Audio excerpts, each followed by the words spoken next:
Olá, vamos discutir hoje mais uma entrevista de Lukács que foi realizada nos últimos anos da sua existência. No caso aqui presente, a entrevista de 1971, ano de morte de Lukács. Esta entrevista foi concedida a Yvonne Bourdet e tem por título geral Entrevista com Lukács, Crítica da Burocracia Socialista, Questões de Método. Publicada inicialmente na revista Per Se, O Homem e a Sociedade, esta entrevista é, de certa maneira, uma fala visionária de Lukács. Utilizando-se do método dialético, ele consegue observar e perceber claramente como que aqueles modelos chamados socialistas ou de socialismo real bateriam em um esgotamento futuro, uma vez que estava ocorrendo cada vez mais uma separação entre os interesses reais dos trabalhadores e aquele da burocracia que foi se constituindo no transcurso das décadas do século XX. Vejamos, pois, como Lukács coloca estas questões fundamentais, nas quais ele resgata sempre a ideia de que é necessário retomar a democracia nos moldes dos soviets. Essa entrevista, que também é considerada a última entrevista de Lukács, abre com uma reflexão feita pelo pensador húngaro a respeito do espaço que havia no interior da União Soviética dado aos cientistas, os cientistas das ciências duras, e aqueles intelectuais que procuravam fazer a crítica do modelo soviético. Lukács vai observar que as condições nas quais se realizaram a Revolução Russa e seus desdobramentos obrigaram necessariamente à constituição da Rússia como uma potência militar para se contrapor ao poderio militar dos Estados Unidos. Mas que isso aportou, se de um lado aportou a possibilidade de continuidade da existência da Rússia e dos países satélites, por outro, também colocou sérios problemas ou graves problemas no que se refere ao aprofundamento verdadeiro do socialismo, do modo de produção comunista. Dirá Lukács: resulta, no caso soviético, que os sábios, cujas pesquisas mentais são a condição essencial para o aperfeiçoamento técnico das armas, são tratados como pessoas intocáveis, ou, nas palavras de Lukács, intangíveis. De um outro lado, se colocam os intelectuais, que não defendem os interesses tão diretamente ligados à União Soviética. Estes se encontram em uma má situação, ou seja, aqueles que procuravam ter uma leitura crítica do regime soviético não dispunham do mesmo espaço que os cientistas das ciências duras, que desenvolviam armas, que desenvolviam o poderio militar soviético. Neste sentido, a diferença entre escritores e sábios tem suas raízes na situação atual da construção do socialismo. Com efeito, se a União Soviética não se lançasse a fundo e de uma maneira irrevogável na livre busca científica e técnica, a Rússia não teria condições de ter existido por longo tempo. É uma coisa bem clara e o que explica por que toda esta ciência que condiciona as técnicas de guerra beneficia-se de uma liberdade absoluta na Rússia, enquanto que todas as outras atividades intelectuais em todos os outros domínios só podem existir na medida onde os interesses momentâneos da sociedade socialista o permitem. Ou seja, só podiam efetivamente existir se não fizessem a crítica radical a problemas existentes na própria dinâmica da sociedade soviética e dos países satélites. Diante destas questões, Yvon Bourdieu demanda a Lukács: este regime pode tornar-se menos despótico de uma maneira lenta ou ser conduzido a uma mudança brusca? A resposta de Lukács será negativa. E por quê? Responderá ele: há problemas econômicos em cada país socialista, e estes problemas não podem ser resolvidos sem uma democratização da vida operária. Mas as condições da democratização da vida operária não se encontram reunidas nestes países. Há, portanto, uma diferença entre a massa operária e aquelas organizações operárias. Lukács voltará a essa questão em outros momentos da entrevista, ou seja, como que aquele aparato burocrático estava cada vez mais distante dos interesses reais da classe trabalhadora no plano da vida cotidiana. Observará ainda que os operários sentem que suas organizações não servem efetivamente para a defesa dos seus verdadeiros interesses. Em cada país socialista, pode, inclusive, acontecer o que à época estava se passando na Polônia. Lembremos, por exemplo, das greves em Gdansk e que produziu toda uma reviravolta no interior dos países do leste europeu. Há, portanto, a possibilidade de explosões como estas que estão acontecendo atualmente na Polônia. No entanto, observará Lukács, a tendência é que a armada soviética ou o exército daqueles países do leste europeu tendessem a esmagar aquelas formas de movimento.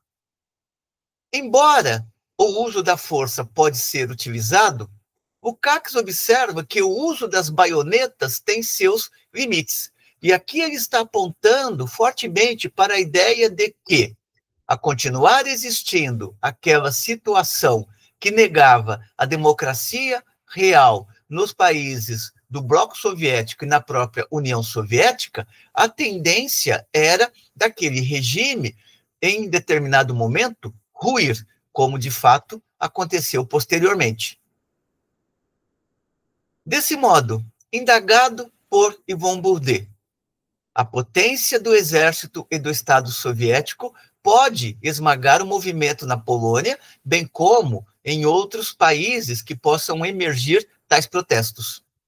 Lukács responderá: pode-se fazer tudo com as baionetas, mas se sentar sobre as baionetas não se pode.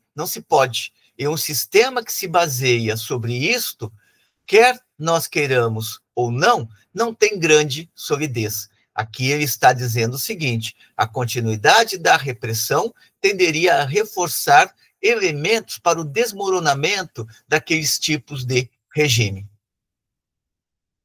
Pode-se considerar que todos estes países da Europa do Leste são de regimes de transição, onde os problemas econômicos tornam necessário uma reforma econômica.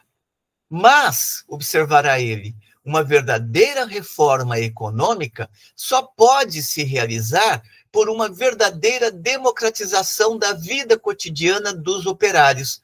E, a esse respeito, se colocam questões, tanto na União Soviética quanto nos países do leste europeu, que não foram resolvidas e tendem a não ser resolvidas. E isso porque o peso da burocracia era muito forte. Diante desta resposta, Yvon Bourdieu indaga a Lukács: a burocracia nos regimes do leste pode fazer uma reforma econômica que eleve o nível de vida dos trabalhadores e, nesse sentido, seja capaz de apaziguar a revolta, ou mesmo superar estas tentativas de revolta? Lukács responde que não acredita nisso. Por quê? Porque para evitar a explosão dos trabalhadores, seria necessário que cada uma das duas partes, ou seja, tanto a burocracia quanto os trabalhadores, soubessem o que um ou outro desejam. E este tipo de acordo era uma impossibilidade tanto na União Soviética quanto nos países do Oeste. Para que acontecesse um salto qualitativo que conduzisse a reformas econômicas reais, tanto na União Soviética quanto nos países do Leste, era necessário uma conversa permanente entre o partido e os operários, a fim de que se pudesse saber quais são as questões que preocupavam tanto os operários, que moviam a alma dos operários na sua vida cotidiana. Nesse sentido, um contato permanente é necessário, e este contato é o que eu chamo por democracia, a democratização da nossa sociedade. Sem uma tal democracia, eu não acredito que possamos fazer reformas econômicas. Yvon Bourdieu continua em cima do tema da democracia, perguntando a Lukács: a própria burocracia não pode fazer esta consulta permanente sem se negar a si mesma, sem se contradizer? Lukács responderá: eu não vi jamais uma reforma que tenha sido realizada por burocratas. Os burocratas acreditam sempre que a consequência de seu sistema burocrático é a verdade para a massa operária, quando, na verdade, isto não é real. É necessário estudar, tendo em conta o que acontece no plano da vida cotidiana, o que acontece no plano da vida dos operários, para que a burocracia pudesse saber efetivamente o que os operários desejam e quais são as aspirações dos operários. No entanto, como esta burocracia está distante da vida cotidiana dos operários, uma possibilidade da burocracia apresentar reformas econômicas que pudessem resolver o problema estavam fora do horizonte. Diante disto, Yvon Bourdieu prossegue: então, você não considera possível um desaparecimento gradual, um enfraquecimento gradual do Estado, como pensava Marx a respeito do aparelho e da máquina do Estado? Ou seja, Lukács, ele entende que não haveria possibilidade de vamos dizer assim, um falecimento progressivo do Estado. Aqui ele está se referindo fundamentalmente às ideias de Marx, tanto quando Marx reflete sobre a questão da Comuna de Paris, como também Lenin no Estado e a Revolução, quando discute o desaparecimento progressivo do Estado à medida em que o modo de produção socialista se convertesse em modo de produção comunista. Portanto, você não considera possível um desaparecimento gradual do Estado? Você pensa, como Marx, que é necessário quebrar o aparelho, a máquina de Estado? Lukács responde: somente dentro de uma democracia, o desaparecimento progressivo do Estado pode se produzir. Com a burocracia de hoje, o Estado segue caminho oposto.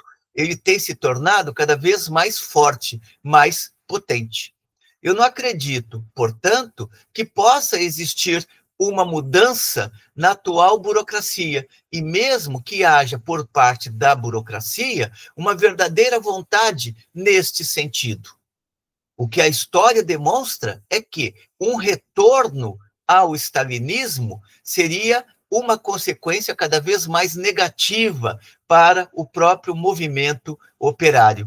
No entanto, a burocracia não caminha no sentido de enfraquecer o stalinismo, e sim de manter as práticas stalinianas. E quanto tempo isto pode durar, naturalmente, ninguém pode saber. Aqui ele está dizendo o seguinte: as baionetas podem continuar a ser erguidas. A questão é saber até onde o poder das baionetas impediria uma transformação profunda daquela sociedade, mesmo um desmoronamento daquele regime, tanto na União Soviética quanto fora da União Soviética. Yvon Bourdieu prossegue perguntando: este sistema é percebido pela massa dos trabalhadores como possível de mudança, ou os trabalhadores se habituaram a este regime burocrático? Lukács responde: eles se habituaram, mas, como podemos dizer, é um péssimo hábito com o qual os trabalhadores não estão efetivamente de acordo. Os operários os operários desejam uma outra coisa, e esta outra coisa não é o poder da burocracia. Feita essa resposta, Yvon Bourdieu insiste: têm os operários uma consciência de outro modelo do socialismo? Algumas vezes eu escuto falar que o protesto dos intelectuais contra o regime na União Soviética é um protesto burguês, uma aspiração em direção à democracia ocidental, e não uma vontade de ultrapassar o atual regime soviético. A esta demanda de Yvon Bourdieu, responde Lukács: Marx demonstrou que na democracia burguesa existe uma dualidade entre o cidadão e o burguês. E o materialismo burguês reina sempre sobre o idealismo democrático do cidadão. E o combate dos cidadãos burgueses na Revolução Francesa tornou-se uma pura caricatura em todos os países capitalistas. Aqui o Lukács está se referindo ao fato da Revolução Burguesa ser incapaz de levar ao limite os próprios princípios que a estruturaram, que eram os ideais de liberdade, igualdade e fraternidade. Daí o desdobramento da Revolução Francesa ser marcado pela presença inicialmente dos socialistas utópicos e posteriormente da concepção materialista da história. Disto resulta que eu não acredito que o retorno a esta democracia seja a solução, ou seja, o tempo progressista da burguesia está esgotado. A burguesia não consegue mais no século XX, ou não conseguiria mais no século XX, assim como já não conseguia no século XIX, manter o seu caráter progressista, tal como ele se apresentava na Revolução de 1789, quando o inimigo declarado mais direto era a feudalidade. Portanto, eu não acredito que o retorno a essa democracia seja a solução. Para uma verdadeira mudança, é necessária uma democracia verdadeiramente proletária, como era a democracia dos soviets em 1917. Eu não acredito que, sem uma forma de retorno aos soviets de 1917, possamos fazer verdadeiras reformas, verdadeiras mudanças no atual regime soviético e naqueles países satélites da União Soviética. Feito isso, o entrevistador prossegue: não pensa você que Lenin teve uma parte de responsabilidade na evolução dos soviets em direção à burocracia? No Estado e a Revolução, ele havia tomado para si a fórmula segundo a qual, após a tomada do poder pelo proletariado, o Estado deveria começar imediatamente a desaparecer. Ou isto não começou a se produzir mesmo durante o período de vida de Lenin? Lukács responde brevemente: Lenin soube bem definir o que era necessário entender por revolução cultural e as condições desta revolução, isto é, como era necessário fazer uma revolução na educação das massas a fim de tornar aptas uma sociedade soviética. Este ponto é extremamente importante, porque o Lukács trabalha com a ideia, o que é possível de se verificar em outras entrevistas de Lukács gravadas neste canal. Lukács trabalha com a ideia de que fazer a revolução não significa que necessariamente teremos o homem comunista, que o homem comunista brotaria de um longo processo de educação, uma vez que as raízes da sociedade burguesa ainda estariam bastante enfronhadas na consciência dos indivíduos. É importante sempre destacar isso, a luta que Lukács trava para uma cultura que efetivamente seja uma cultura capaz de produzir a crítica. A autocrítica, lembremos aqui Rosa Luxemburgo, é um dos primeiros deveres do comunista. Lukács está trabalhando nesta perspectiva. É necessário fazer com que a autocrítica seja uma possibilidade dentro destas estruturas sociais, a fim de permitir o avanço destas estruturas em direção ao comunismo. Portanto, aqui Lukács está rebatendo o entrevistador ao dizer, bom, Lenin não é responsável pela burocratização da União Soviética. Pelo contrário, Lenin reconhecia que a revolução é um momento do processo, mas este momento precisa ser aprofundado, e para ser aprofundado é necessário uma atenção também bastante cuidadosa com o plano da cultura. O entrevistador prossegue perguntando, o que você entende precisamente por organização burocrática? Logo que há uma separação, esta organização burocrática, ela ocorre logo que há uma separação entre uma minoria dirigente e o resto do povo? Lukács responde, a burocracia, logo que uma minoria de pessoas que são cooptadas reinam sem perguntar a opinião das grandes massas. Assim, é necessário distinguir duas formas de socialismo. A primeira forma consiste em permanecer em contato permanente com as massas, a saber o que as massas desejam, o que não inclui, como eu já disse, que sempre se deve estar de acordo com o que as massas pedem, mas é sempre necessário um contato permanente entre o Estado, o partido e as massas operárias. De outro lado, se encontra uma outra forma de socialismo. Aqui, uma minoria faz as leis e reina com suas leis separadamente da massa. Diante disso, ele recebe demanda uma nova questão. Entretanto, segundo Marx, as ideias da classe dominante são, ao mesmo tempo, as ideias de todo mundo, e inclusive da classe operária. Desde então, por que desejar estar em contato permanente com as massas e a encontrar a verdade, uma vez que a própria classe operária tem suas ideias pervertidas pela classe dominante? Responde Lukács. Marx havia explicado exatamente como se imagina uma democracia verdadeira. Agora, é necessário realizar esta democracia verdadeira ou não se realizará jamais o socialismo. Mais uma vez, Lukács é indagado. Para explicar a degenerescência da Revolução Russa, se invoca frequentemente o fracasso da Revolução Proletária na Europa do Oeste após a Primeira Guerra Mundial.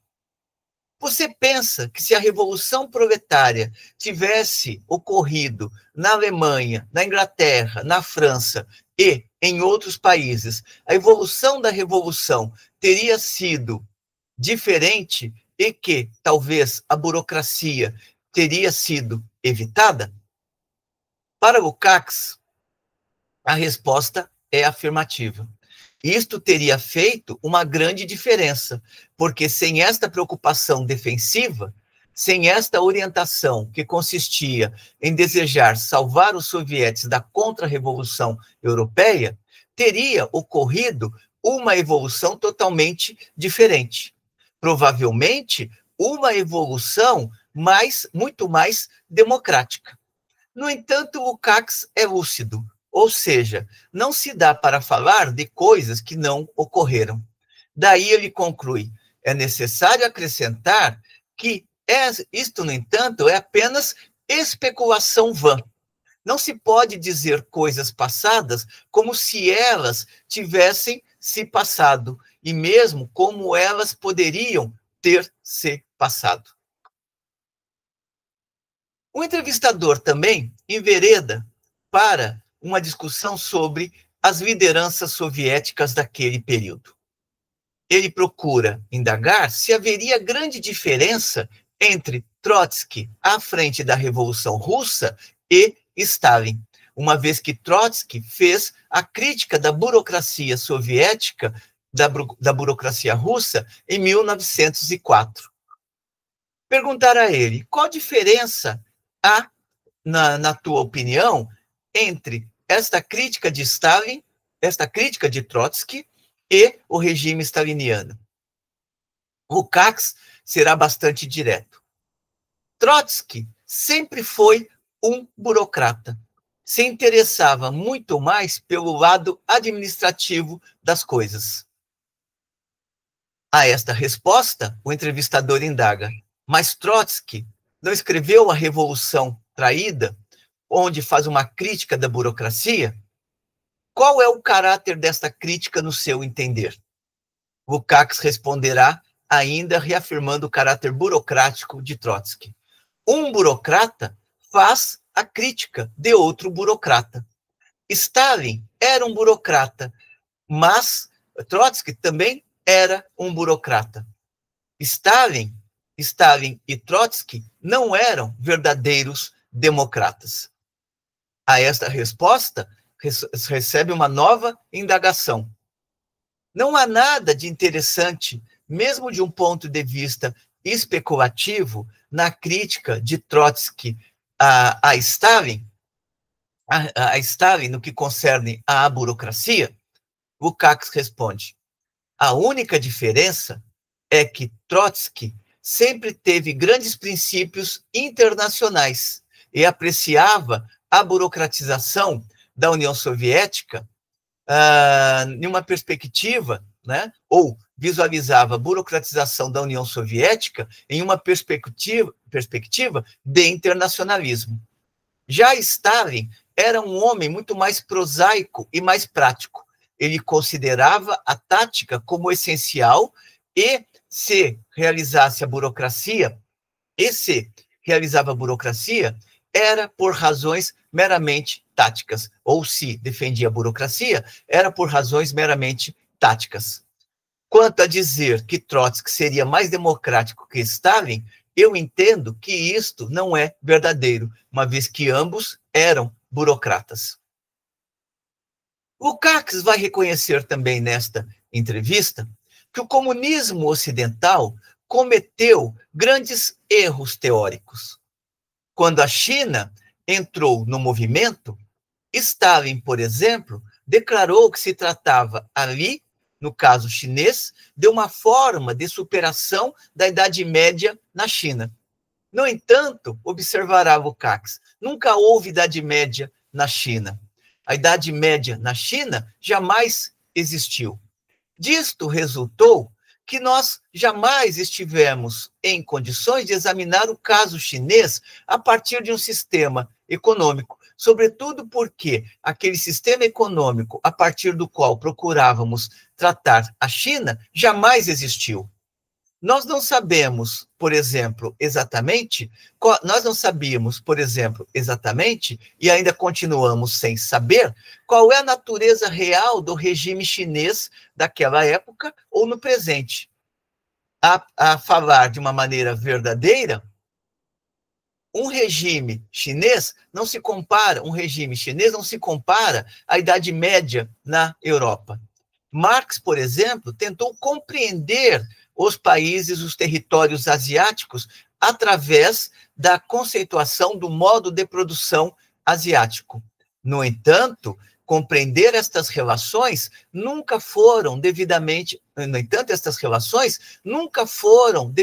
analisadas pelo movimento comunista internacional no século XX. Marx lançou embriões, mas estes embriões jamais foram aprofundados posteriormente.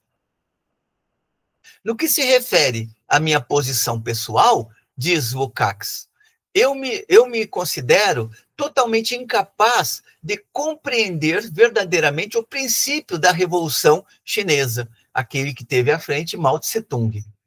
Nós não sabemos nada sobre a China. O que Marx fez foi estudar fundamentalmente o Ocidente, as relações econômicas na Europa, com o desenvolvimento do capitalismo. Neste sentido, nós conhecemos bastante da Idade Média na Europa Ocidental, mas nós não sabemos nada sobre a China. Muito menos devemos reconhecer que houve feudalismo na China. A análise, no que se refere à China, ainda está por ser feita pelo movimento comunista internacional.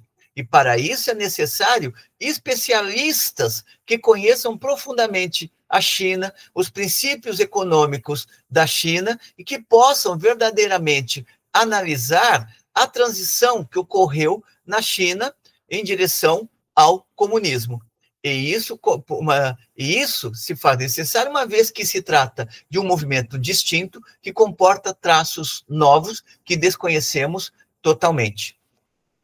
E conclui Lukács, a partir de uma economia chinesa que eu não conheço e da qual eu não conheço também nem as leis sociais, me é impossível aportar qualquer julgamento que seja a respeito da China e a transição, o tipo de transição que ocorreu no território chinês, uma vez que o que ocorreu lá é totalmente distinto do que se passou na transição do feudalismo para o capitalismo na Europa Ocidental. Lukács prossegue observando que é necessário sempre considerar as coisas, neste sentido, de um ponto de vista histórico e dentro da situação dada.